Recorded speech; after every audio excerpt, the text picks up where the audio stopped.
तो बच्चों ये आखिरी लेक्चर होगा, lecture number 9 magnetic effect of electric current class 10 के लिए। और इसी वीडियो में मैं डिस्क्रिप्शन बॉक्स में आपको 100 से ऊपर क्वेश्चन डाल दूंगा जो आपके बोर्ड बेस्ड के लिए काफ़ी इंपॉर्टेंट होगा।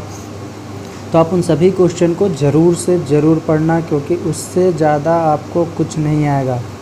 ठीक है, तो चलिए शुरू करते हैं। आज हमारा जो टॉपिक है हैज़ार्ड्स ऑफ इलेक्ट्रिसिटी। ठीक है, यानी क्या क्या इसमें क्या क्या कर सकता है, इस तरह से बातें कर सकते हो। ठीक है, लेकिन उससे पहले कल जो हमने आपको बताया था उसके पहले एक बच्चे ने क्वेश्चन मेरे से पूछा कि सर यहाँ पे जो हमने फ्यूज़ लगाया था डोमेस्टिक इलेक्ट्रिकल सर्किट में, इस फ्यूज़ का रेटिंग कितना होता है। तो देखो बच्चा, यही इस वाले का एम्पियर रीडिंग होता है, 50 एम्पियर का रहता है। कितना एम्पियर का? 50 एम्पियर का रहता है। फिर उसके आगे में जो दो हम लोग देखे थे, एक था पावर सर्किट के लिए और दूसरा था किस चीज़ के लिए, तो दूसरा लाइटनिंग के लिए। तो पावर वाला सर्किट का 15 एम्पियर और लाइटनिंग वाला का 5 एम्पियर। ध्यान में रखोगे, मेन लाइन जो आया वहाँ से मीटर में जाने से पहले जो लगा वहाँ पे 50 एम्पियर, पावर सर्किट के लिए 15 एम्पियर और लाइटनिंग सर्किट के लिए कितना, 5 एम्पियर का रहता है। ठीक है, तो ये आप ध्यान में रखोगे। ठीक है, मैं शायद कल बताना भूल गया था आपको, तो ये आपके लिए प्रीवियस लेक्चर का बात हो गया। अब इस लेक्चर में हम लोग हैज़ार्ड्स ऑफ इलेक्ट्रिक करंट की बात कर रहे हैं। तो देखो, सबसे पहला हमारा हैज़ार्ड्स यह है कि देखो, जब भी हम इलेक्ट्रिसिटी को मान लेते हैं कि टच कर देंगे, ठीक है, यानी जब टच कर देंगे लाइव वायर को तो क्या होता है, इलेक्ट्रिक शॉक लगता है। यानी क्या बोल सकते हैं हम लोग सबसे पहला पॉइंट में कि if we touch live wire, if we touch live wire तो क्या होगा, we will get electric shock. क्या लग जाएगा, शॉक लगेगा तुमको। ठीक है, इधर उधर वाला शॉक नहीं, ये इलेक्ट्रिक का शॉक लगेगा। ठीक है, तो ये, और इससे आपको ऐसा ही नहीं कि शॉक से आपको जल भी जाओगे। कितना बार देखते हो कि जल जाता है आदमी, इवन मर भी जाता है। ठीक है, कल ही का केस आया था, बेचारा एक शादी हुआ बेचारे का, और वहाँ पे जाकर के कूलर के पास बैठा हुआ था और कूलर के पास ही पता नहीं किस तरह से हुआ, उसको शॉक लगा और बेचारा शादी के दिन ही अपना मर गया। ठीक है, तो इस तरह से होता है। तो यानी क्या देखेंगे हम लोग, देख रहे हैं कि अगर टच करेंगे लाइव वायर को तो हम लोगों को शॉक लगता है। ठीक है, इवन वी में डाई, हम लोग मर भी सकते हैं इससे, तो ध्यान रखना है आपको। ठीक है, तो ये हो गया। दूसरा पॉइंट में क्या बोल रहे हैं, तो सेकंड पॉइंट में यह है कि देखो, जो शॉर्ट सर्किट होता है, तो शॉर्ट सर्किट या ओवरलोडिंग की वजह से क्या होता है, इलेक्ट्रिकल फायर भी लगता है। ठीक है, यानी सेकंड पॉइंट में क्या लिख सकते हैं कि शॉर्ट सर्किट या ओवरलोडिंग में काउज क्या कर सकता है, इलेक्ट्रिकल फायर। ये सब बस आपको एक एक दो बार देख लेना है और कुछ नहीं है। तीसरे पॉइंट में हम लोग क्या लिख सकते हैं, तो तीसरे पॉइंट में हम लोग क्या देखते हैं कि देखो, कभी कभी ऐसा होता है, आप लोग देखते हो कि कोई कनेक्शन जो है वो ढीला सा रह गया है, तो ढीला रह गया तो वहाँ पे क्या देखने को मिलता है कि स्पार्क हो रहा है, और स्पार्क से ही आगे चलते चलते और भी क्या लग सकता है, आग लग सकता है। तो तीसरे पॉइंट में हम लोग क्या लिख सकते हैं कि अगर कनेक्शन कैसा रहेगा, लूज कनेक्शन रहेगा, तो loose connections and defective switches, loose connection है या डिफेक्टिव स्विचेज है, या मान लेते हैं सॉकेट है डिफेक्टिव, या प्लग है डिफेक्टिव, एंड प्लग्स कैन क्या कर सकता है, ये काउज स्पार्क्स। ठीक है, स्पार्क्स निकलता, स्पार्किंग लिख दो, can cause sparking and lead to fire. ठीक है, तो यह कुछ हैज़ार्ड्स हो गया जो आपको ध्यान में रखना है कि ऐसा ऐसा हो सकता है। तो वीडियो को पॉज करके आप लिख लो। अगला टॉपिक पे मैं चलता हूँ कि आप क्या क्या इम्पॉर्टेंट प्रिकॉशंस ले सकते हो अगर इलेक्ट्रिसिटी को यूज़ कर रहे हो, तो what type of precautions you have to take. ठीक है, तो इसको मैं हटा रहा हूँ। तो अगला हेडिंग आप दे देना, तो next heading will be our precautions in the use of electricity. ठीक है, यानी precautions in the use of electricity. बस सुन लो इसको, जो पॉइंट मैं 2-4 लिख भी दूंगा। तो क्या क्या प्रिकॉशन ले सकते हो? देखो, सबसे पहला प्रिकॉशन हम लोग क्या लिख सकते हैं कि हमें जो लाइव वायर है उसको टच करने से बचना चाहिए, ठीक है। और मान लो कि अगर आपको काम ही है तो सबसे पहले मेन स्विच को आप बंद करो, उसके बाद आप इसमें काम कर सकते हो, ठीक है।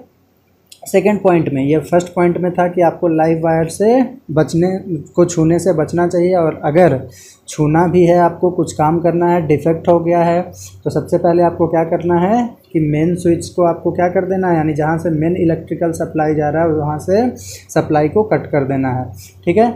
यानी सप्लाई को क्या कर देना है, मैं शॉर्ट में लिख दे रहा हूँ, आप अपने लैंग्वेज में अपना लिख लेना। सेकेंड पॉइंट में और क्या कर सकते हैं, जैसे मान लेते हैं कि अगर उसी तरह से टच करने जा रहे हो तो सबसे पहले आप क्या करो, कोई ग्लव्स वगैरह पहन लो, या देखते होगे कि टेप वगैरह साट लेता है, उसके बाद इस तरह से आप काम कर सकते हो, ठीक है। यानी प्लास्टिक वगैरह का यूज़ करके आप, क्योंकि ये इंसुलेटर होता है तो जो आपको शॉक लगने से क्या हो सकता है, बचा सकता है, ठीक है। तीसरा पॉइंट में क्या है कि अगर मान लेते हैं किसी को शॉक लगा हुआ, शॉक लग गया इलेक्ट्रिकल शॉक, तब आप उस पर्सन को छूने मत जाओ, ठीक है। क्योंकि पर्सन क्या होता है, पर्सन को अगर आप छूने लगोगे तो आपको भी शॉक लग जाएगा, क्योंकि बॉडी हमारा जो होता है ह्यूमन बॉडी वो कैसा होता है, कंडक्टर होता है, और अगर आप उसको छूने जाओगे तो आपको भी शॉक लग सकता है, ठीक है। तो ये हुआ। या मान लेते हैं कि जैसे हलचल मूवी था शायद, उसमें एक आयरन रॉड से मारने गया तो देखे थे उसमें कैसे एक लाइन पूरा लंबा सा बन गया है। तो इस तरह से वैसा नहीं होना चाहिए, एक रॉड वगैरह से भी आप नहीं मारने जाओ, उसको हटाने जाओ, छुड़ाने जाओ। सब सिंपल सा काम है, आप सबसे पहले जा कर के जो मेन सप्लाई है उसको कट कर दो, पर्सन अपने आप इलेक्ट्रिकल शॉक से बच जाएगा। तो ये हो गया तीसरे पॉइंट में। फोर्थ पॉइंट में हम लोग क्या बोल सकते हैं, तो फोर्थ पॉइंट में हम लोग यह बोल सकते हैं कि जब वायरिंग हम लोग करते हैं उस समय आपको ध्यान रखना है कि स्विच जो हमारा है वो स्विच लाइव वायर के साथ ही होना चाहिए, ठीक है। स्विच लाइव वायर के साथ रहेगा तो आपको क्या है, स्विच को भी ऑफ करके काम कर सकते हो। यानी स्विच कौन से वायर में रहना चाहिए, लाइव वायर में रहना चाहिए, ठीक है। नेक्स्ट पाँचवा पॉइंट में हम लोग क्या बोल सकते हैं कि जो हमारा फ्यूज है वह भी कैसे होना चाहिए, कि कौन से तार में होना चाहिए, लाइव वायर में ही होना चाहिए, ताकि जब करंट अचानक से बढ़ जाए तो ये क्या हो जाए, मेल्ट कर जाएगा तो आपका आगे का जो भी नुकसान होने वाला था बस एक फ्यूज ही गया, बाकी आपका जितना भी घर में हाउस होल्ड मटेरियल्स था वो सारा का सारा क्या हो गया, बच गया, ठीक है। सिक्स्थ पॉइंट में आप क्या कर सकते हो, तो देखो जो तार यूज करते हो वो तार आपका गुड क्वालिटी का होना चाहिए, यानी वायर कैसा होना चाहिए, बेस्ट क्वालिटी का तार लगाओ, ताकि कभी भी इस तरह का नुकसान ना हो पाए। अगर ख़राब क्वालिटी का लगाओगे जल्दी गर्म होगा, हीटिंग इफेक्ट होगा तो, और हीटिंग इफेक्ट होगा जल्दी गर्म होगा तो आग लगने की चांसेस ज़्यादा रहता है, ठीक है। यानी यह देखना है तार में आपको कि वो प्रॉपर थिकनेस का हो, यही है ना, कॉपर का हो तो ज़्यादा बेहतर है, थिकनेस उसका अच्छा खासा हो। अगर ज़्यादा उसमें से करंट को आपको, जैसे मान लेते हैं कि पॉल पर से खींच करके ला रहे हो पोल पर से, तो उस समय जो तार होना चाहिए वो देखते हो कि काफ़ी मोटा तार होता है। क्यों? क्योंकि सारा घर का वजन जो क्वांटिटी है करंट का वो उसी को झेलना है, ठीक है, वही खींच करके ला रहा है। तो इस तरह का सावधानी आप रख सकते हो, ठीक है। तो यह कुछ सावधानी है। सेवेंथ पॉइंट में क्या है कि आप मान लो कि भीगे हुए हो, तो भीगे हुए हो तब भी आप क्या करो, इलेक्ट्रिकल उसको छूने मत जाओ, यानी वेट हैंड से छूने मत जाओ। क्यों नहीं वेट हैंड से छूने जाना है भाई, जैसे मान लो आपका बॉडी है, ठीक है, तो बॉडी है आपका, तो मान लेते हैं कि इसमें पानी है पूरा लगा हुआ, तो पानी के साथ साथ नमक भी होता है। कभी आप मान लो गर्मी के मौसम में ऐसे हाथ को अपने जीभ पे रख के देखना, हल्का नमकीन टाइप का लगेगा। तो वेट हैंड्स में क्या होता है, पानी है, पानी के साथ नमक मिल गया और वो NaCl सॉल्यूशन बन गया। अब NaCl सॉल्यूशन कैसा होता है, गुड कंडक्टर होता है। तो अगर पानी ऐसे स्विच को छूने गए, आपसे पानी निकल करके मान लेते हैं स्विच के अंदर इंटर कर गया, तो आपको डायरेक्टली क्या लग सकता है, शॉक लग सकता है, ठीक है। तो ये हो गया। 8th पॉइंट में और क्या है, तो एक पिछले लेक्चर में भी हमने आपको बताया था कि अगर काम करना है तो आप ऐसे भी कर सकते हो कि किसी प्लास्टिक के टेबल पे या वुड के लकड़ी के टेबल पे आप खड़ा होकर के करो, यानी वुड टेबल वगैरह, वुड या प्लास्टिक का टेबल आप यूज कर सकते हो वर्क करने के लिए, वुड या प्लास्टिक का टेबल। ठीक है, तो यह सब कुछ बातें था जो हमने आपको बताया, प्रिकॉशंस क्या क्या आप ले सकते हो इलेक्ट्रिसिटी को यूज़ करते समय। आई थिंक इतना क्लियर हो गया होगा। आप इसको अपने लैंग्वेज में आई थिंक आपको लिखना भी ना पड़ेगा, ये सब ऐसे ही याद हो जाने वाला टॉपिक है, तो बहुत भारी भरकम नहीं है कि आप कंफ्यूजन में रहोगे कि क्या है क्या नहीं है। ये हो गया। ठीक है, अब आपका टॉपिक जो है वो लगभग कंप्लीट हो गया है। ठीक है, तो आगे क्वेश्चन है, ये देख लीजिए क्या है कि हाउ वोल्टेज या current produced in AC generator can be increased. यानी कोई एसी जनरेटर है, उसमें करंट या वोल्टेज की वैल्यू को आपको बढ़ाना है, तो क्या करोगे। पहले से ही बात करते आ रहे हैं क्या क्या कर सकते हैं। तो देखो, सबसे पहला क्या करोगे कि जो इलेक्ट्रोमैग्नेट है उसकी जगह क्या यूज़ कर जो परमानेंट मैग्नेट है उसकी जगह क्या यूज़ कर लेंगे, एक पावरफुल इलेक्ट्रोमैग्नेट को यूज़ कर सकते हैं। यानी बाय यूजिंग पावरफुल इलेक्ट्रोमैग्नेट किसकी जगह पे, in place of permanent magnet. ये पहला काम आप कर सकते हो। क्यों, तो क्योंकि हम लोग जानते हैं कि परमानेंट मैग्नेट का ताकत स्ट्रेंथ जो होता है वो फिक्स्ड होता है, लेकिन इलेक्ट्रोमैग्नेट का ताकत फिक्स्ड नहीं होता है। ठीक है, सेकेंड पॉइंट में हम लोग क्या बोल सकते हैं, तो दूसरे पॉइंट में हम लोग यह बोल सकते हैं कि जो कॉइल हम लोग यूज़ कर रहे हैं वह कॉइल कैसा होना चाहिए, तो सॉफ्ट आयरन कोर का अगर रखेंगे तो ज़्यादा बेहतर है। ठीक है, यानी बाय वाइंडिंग द कॉइल किस पे, round, by winding the coil round a soft iron core. ये सब पहले ही हम बता चुके हैं, बस एक क्वेश्चन ये पूछा हुआ था तो हम लोगों ने फिर से चर्चा कर लिया कि आखिर क्या क्या कंडीशन हो सकता है। तीसरे पॉइंट में और क्या कर सकते हो, ज़्यादा टर्न्स भी कर सकते हो, यानी by using A coil with more turns. क्या पढ़ चुके हो पहले से, ये भी कर सकते हो। फोर्थ पॉइंट में और हम लोग क्या कर सकते हैं, तो कॉइल जो घूम रहा है उसको और फास्टर रोटेट कर सकते हैं। देखे थे कि जितना तेज़ी से अगर करते हैं उतना ही ज़्यादा उसमें करंट इंड्यूस होता है। यानी फोर्थ में क्या बोल सकते हैं कि बाय, क्योंकि ई बराबर कितना आया था, -d∅/dt। ठीक है, या change in phi upon change in time. तो टाइम अगर कम रहेगा तो ईएमएफ ज़्यादा होगा, ईएमएफ ज़्यादा होगा तो करंट ज़्यादा होगा। तो तेज़ अगर घुमाएंगे तो टाइम कम लगेगा, टाइम कम लगेगा तो फास्टर ईएमएफ ज़्यादा होगा। यानी अगले पॉइंट में हम लोग क्या लिख सकते हैं, bye rotating the coil faster. अगर कॉइल को फास्टर आप रोटेट कर रहे हो तब भी हो सकता है। पाँचवें पॉइंट में हम लोग क्या बोल सकते हैं कि जो कॉइल हम लोग ले रहे हैं उसका एरिया ज़्यादा रहे तब भी हो सकता है, यानी by using A coil with larger area. ठीक है, तो यह सब कुछ तरीका है जिससे हम लोग क्या कर सकते हैं कि एसी जनरेटर में जो करंट या वोल्टेज प्रोड्यूस हो रहा है उसके स्ट्रेंथ को क्या कर सकते हैं, बढ़ा सकते हैं। ठीक है, तो ये एक क्वेश्चन हो गया। एक आध कॉन्सेप्ट और भी इसमें बचा हुआ है, मैं उसको भी सोच रहा हूँ उसी वीडियो में, अब ये लास्ट वीडियो है आपका तो क्लियर ही कर दूँ। तो अगला टॉपिक जो हमारा है, देखो नेक्स्ट पॉइंट टॉपिक में क्या है, देखो एसी जनरेटर में हम लोगों ने क्या देखा था, तो एसी जनरेटर में हम लोगों ने यह देखा था कि एक बार में अगर इस तरह से चल रहा है तो एक सेकंड में क्या हो रहा है, एक बार ऊपर जा रहा है और दूसरी एक बार नीचे आ रहा है। तो ऐसा एक सेकंड में, ठीक है, ऐसा एक सेकंड में शुरू में नहीं, इस तरह से एसी हमारा चल रहा है। तो इंडिया की केस में अगर देखा जाए तो कभी कभी पूछ देता है आपसे कि फ्रीक्वेंसी कितना है एसी का इंडिया में, अल्टरनेटिंग करंट का फ्रीक्वेंसी इंडिया में कितना है। तो अल्टरनेटिंग करंट का फ्रीक्वेंसी जो होता है इंडिया में वो 50 हर्ट्ज़ है। कितना हर्ट्ज़ है, 50 हर्ट्ज़। फ्रीक्वेंसी का मतलब क्या होता है कि एक सेकंड में कितनी बार ये ऐसा घूम सकता है। जैसे मान लेते हैं कि एक सेकंड में ये 2 बार घूमा, एक बार और ये 2 बार, तो फ्रीक्वेंसी हो जाएगा 2। मान लेते हैं 5 बार घूमा तो फ्रीक्वेंसी हो जाएगा कितना, 5 हो जाएगा। तो उसी तरह से इंडिया में ये अल्टरनेटिंग करंट एक सेकंड में कितनी बार घूमता है, तो 50 बार ये ऊपर नीचे ऐसा 50 टाइम्स करता है। कितनी टाइम्स करता है, 50 टाइम्स। तो ध्यान रखोगे एक डाटा है यहाँ पे, यानी इन इंडिया में the frequency of alternating current is 50 hertz. कितना है, 50 हर्ट्ज है। कितने वोल्ट पे है? तो एट 220 वोल्ट, यानी 220 वोल्ट अगर हम लोग देते हैं तो कितना है फ्रीक्वेंसी? 50 हर्ट्ज, यानी 1 सेकंड में ये ऐसा 50 बार बनाता है। ठीक है, 50 बार बोलने का मतलब क्या है कि डायरेक्शन कितनी बार चेंज करेगा? तो एक बार में देखो, एक बार प्लस और एक बार माइनस। एक बार में अगर एक बार घुमा है तो डायरेक्शन कितनी बार चेंज किया? प्लस हो गया माइनस हो गया, 2 बार चेंज किया।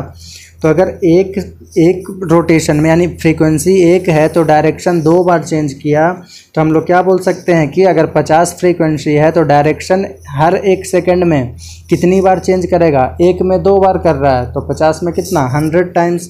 यानी हम लोग लिख सकते हैं क्या कि दैट इज करेंट जो है यानी alternating current changes its direction कितनी टाइम्स? 100 टाइम्स। ठीक है, कितने देर में? इन ए सेकेंड। तो ये भी आपको ध्यान में रखना है। हाँ, एक और भी, यूएसए में मान लो कि यूएसए का कंडीशन पूछोगे तो यूएसए में क्या होता है? 60 हर्ट्ज है।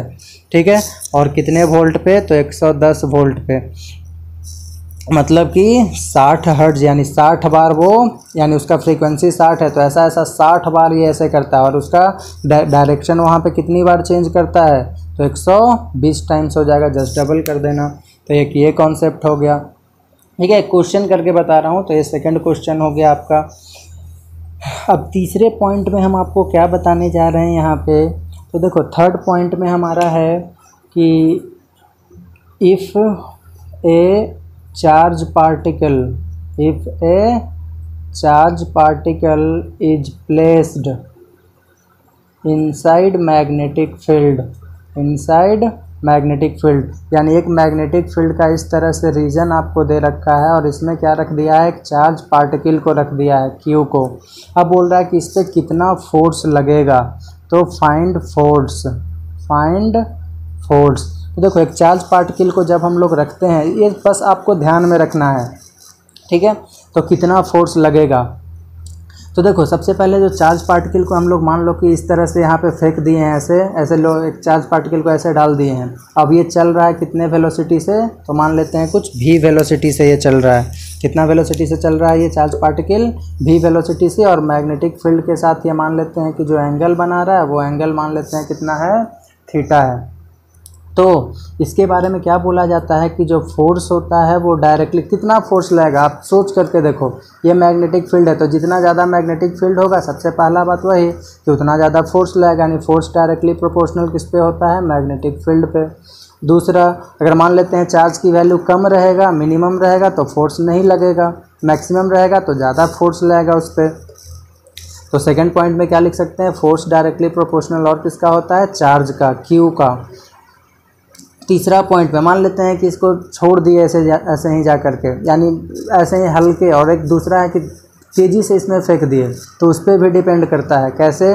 तो डायरेक्टली प्रोपोर्शनल है वेलोसिटी का। जितना तेज़ इसमें वेलोसिटी चार्ज पार्टिकल में रहेगा उतना ही ज़्यादा इस पर क्या लगेगा? फोर्स लगेगा। और चौथा डिपेंड करता है ये थीटा पे भी, और कौन सा थीटा होता है? तो ये साइन थीटा होता है। ठीक है, क्यों साइन थीटा होता है आप समझ सकते हो। देखो, अगर मान लेते हैं कि इसी डायरेक्शन में तुम फेंक दिए, तो अगर मैग्नेटिक फील्ड का डायरेक्शन इधर ही है और इसका वेलोसिटी का डायरेक्शन भी अगर इधर ही दे दिए, तो क्या जिधर जा रहा है वैसे ही चलता रहेगा, यानी कोई फोर्स नहीं लगेगा। ठीक है, और वही मान लेते हैं कि मैग्नेटिक फील्ड इधर है, सोच करके देखो कि इधर में ऐसे ही एनर्जी जा रहा है और तुम उधर में ही फेंक दिए, तो क्या उस पर कोई फोर्स लग रहा है? उसके साथ ही ऐसे ही चलता जाएगा, कोई मतलब उसको नहीं है। लेकिन मान लेते हैं कि तुम ऐसे रख दिए, ठीक है, इस डायरेक्शन में फेंक दिए, तो सारा का सारा इस पर लाइन क्या करेगा? आकर के अटैक करेगा उस चार्ज पार्टिकल पे। तो इस सिचुएशन में फोर्स ज़्यादा लगेगा, मतलब 90 डिग्री पे फोर्स मैक्सिमम लग रहा है। तो 90 डिग्री पे मैक्सिमम कौन होता था? याद है? साइन 90 की वैल्यू 0, साइन 90 की वैल्यू 1 होता था, कॉस 90 की वैल्यू 0 होता था। ठीक है, तो साइन 90 डिग्री हम लोग देख रहे हैं कि मैग्नेटिक फील्ड इधर है, फोर्स इधर लग रहा है, यानी वेलोसिटी उधर है, तब इसके बीच में क्या देख रहे हैं? 90 डिग्री है तो फोर्स मैक्सिमम लग रहा है, मतलब कौन सा होगा? साइन थीटा का होगा, क्योंकि कॉस का तो 0 हो जाता है 90 में। तो ये चारों पे फैक्टर पे डिपेंड करता है। और यहाँ से लिख सकते हैं फोर्स डायरेक्टली प्रोपोर्शनल 1 2 3 4 करके कितना? Q V B sine theta, और प्रोपोर्शनलिटी का साइन हटाओगे तो एक कांस्टेंट आ जाता है के, रख लो, के का वैल्यू 1 हो जाता है SI सिस्टम और CGI सिस्टम में। तो बस कितना लिख सकते हैं, QV साइन थीटा, यानी जितना ज़्यादा चार्ज होगा उतना ज़्यादा फोर्स लगेगा, जितना ज़्यादा वेलोसिटी होगा उतना ज़्यादा फोर्स लगेगा, जितना ज़्यादा मैग्नेटिक फील्ड होगा उतना ज़्यादा फोर्स लगेगा, और एंगल पे भी डिपेंड करता है। तो एंगल, अलग अलग एंगल के लिए अलग अलग इस पर फोर्स लगेगा। जैसे मान लेते हैं कि 30 डिग्री पे फेंक दिया इसको, तो 30 डिग्री पे यहाँ पे कितना रख दोगे, sin 30, sin 30 1/2 होता है, तो ये QV/2 होगा। ठीक है, समझ में आ रहा है। जैसे मान लेते हैं कि यहीं पे अगर थीटा बराबर 0 डिग्री है तो थीटा 0 है, तो sin 0 कितना होता है, 0। तो इस सिचुएशन में फोर्स कितना हो जाएगा, 0 हो जाएगा। ठीक है, उसी तरह से मान लेते हैं कि थीटा की वैल्यू लेटेस्ट सपोज 90 डिग्री है, तो sin 90 कितना होता है, sin 90 बराबर 1 होता है। तो इस सिचुएशन में फोर्स कितना हो जाएगा, QV हो जाएगा। बस, क्या क्लियर हो रहा है। तो इस तरह से हम लोग इसमें निकालते हैं। एक और मान लेते हैं थीटा की वैल्यू 30 डिग्री है, तो थीटा की वैल्यू 30 ले लोगे तो sin 30 कितना होता है, 1/2 होता है। तो 1/2 अगर रख दोगे तो कितना हो जाएगा, फोर्स बराबर 1/2 इसकी प्लस पे, यानी QV/2। तो इस तरह से हम लोगों ने क्या देख लिया कि अगर किसी चार्ज पार्टिकल को मैग्नेटिक फील्ड के रीजन में रखेंगे तो इस तरह से ये बिहेवियर शो करेगा, और उस पर फोर्स कितना लगेगा, तो QV साइन थीटा लगेगा। ठीक है, तो ये भी एक पॉइंट हो गया आपका। और एक आखिरी पॉइंट आपके लिए मैं अब पेश करने जा रहा हूँ।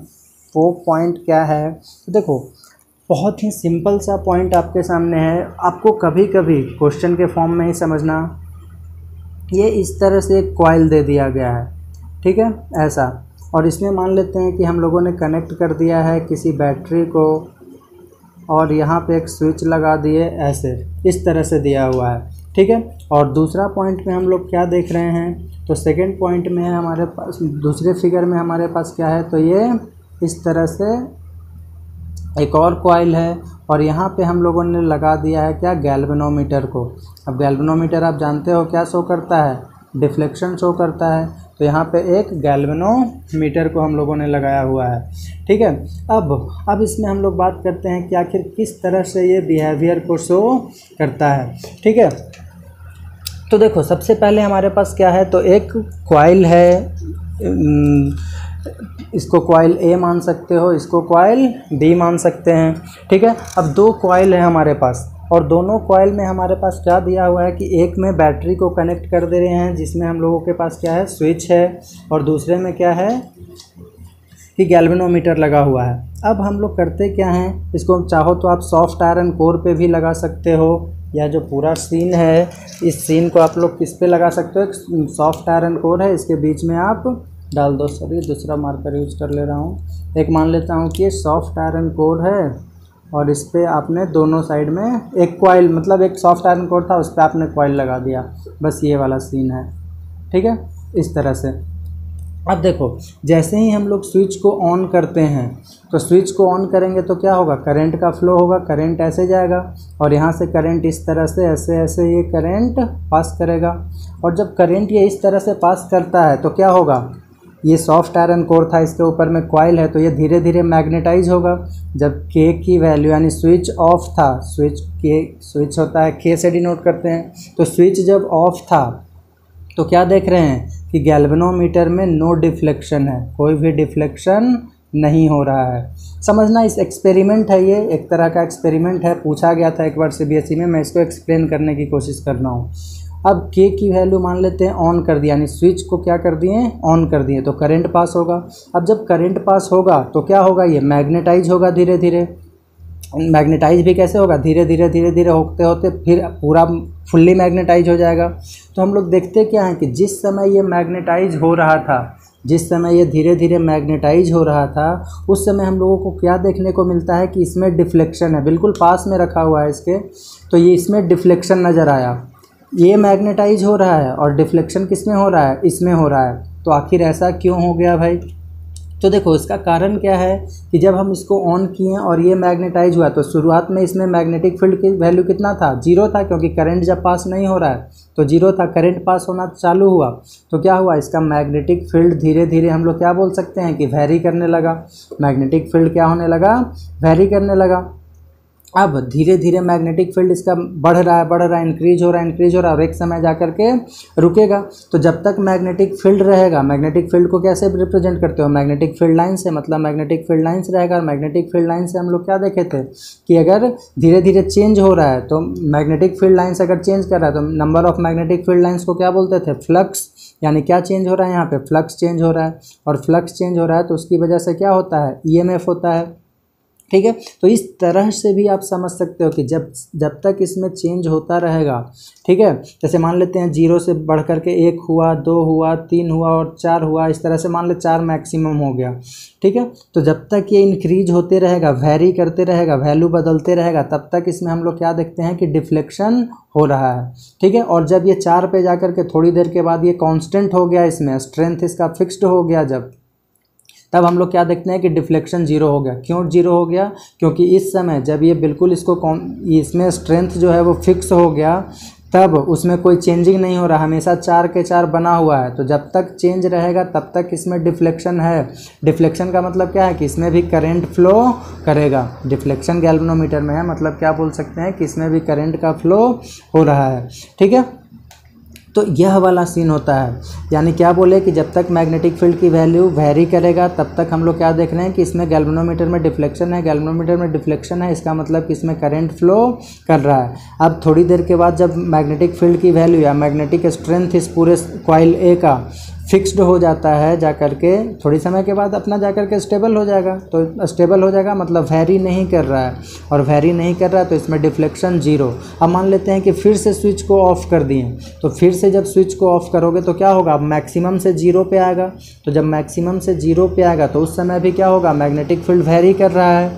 तो मैग्नेटिक फील्ड वैरी कर रहा है, इसका मतलब क्या है, फिर से इसमें डिफ्लेक्शन नज़र आएगा। लेकिन जो उस समय इसका करंट का डायरेक्शन हो जाएगा वो कैसा हो जाएगा, उल्टा हो जाएगा।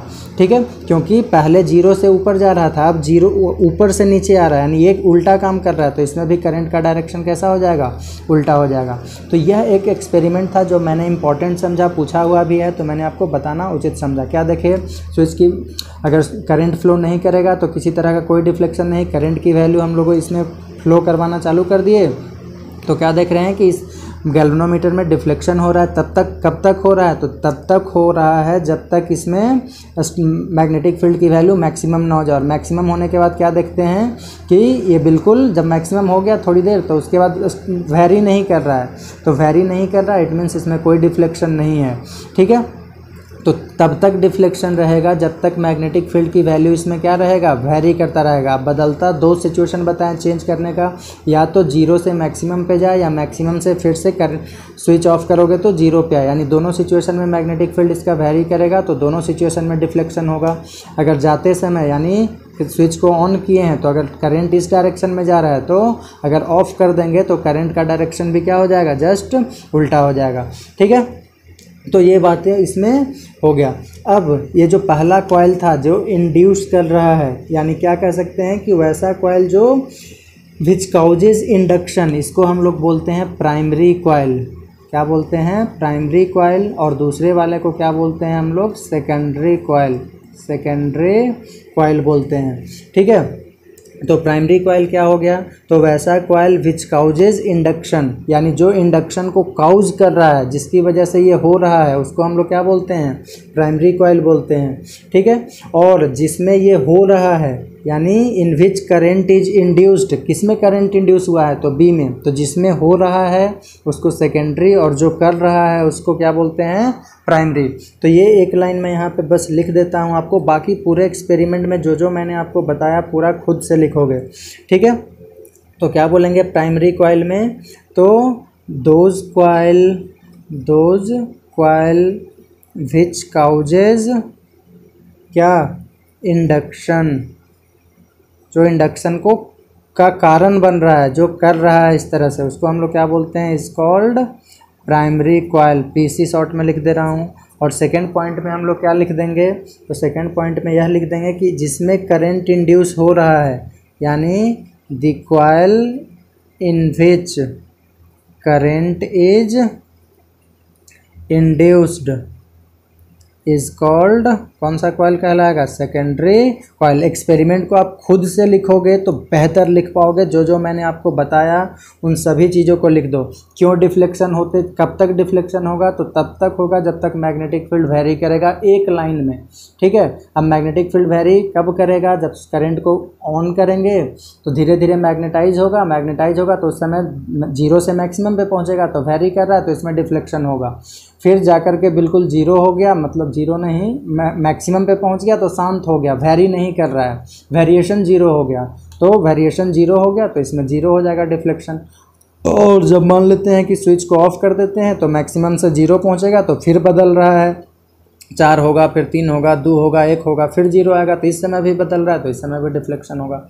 तो बस यही था इस चैप्टर में। आज आपका ये चैप्टर पूरी तरह से कंप्लीट होता है। मैं इसी लेक्चर में आपको 100 से ऊपर क्वेश्चन डाल दूंगा। उन सभी क्वेश्चन को आप ज़रूर से ज़रूर बनाओगे, आपके लिए बहुत लाभकारी है और इतना से अलग आपसे कुछ भी पूछा नहीं जाएगा, ये हमारा वचन है, ठीक है। तो धन्यवाद, जय हिंद। अगर आपने इस चैनल को सब्सक्राइब नहीं किया है तो सब्सक्राइब कर लीजिए और अपने दोस्तों को भी बताइए, ठीक है। तो चलिए आज के लिए इतना ही, धन्यवाद। फिर अगले टॉपिक में, अगले चैप्टर में हम लोग मिलते हैं।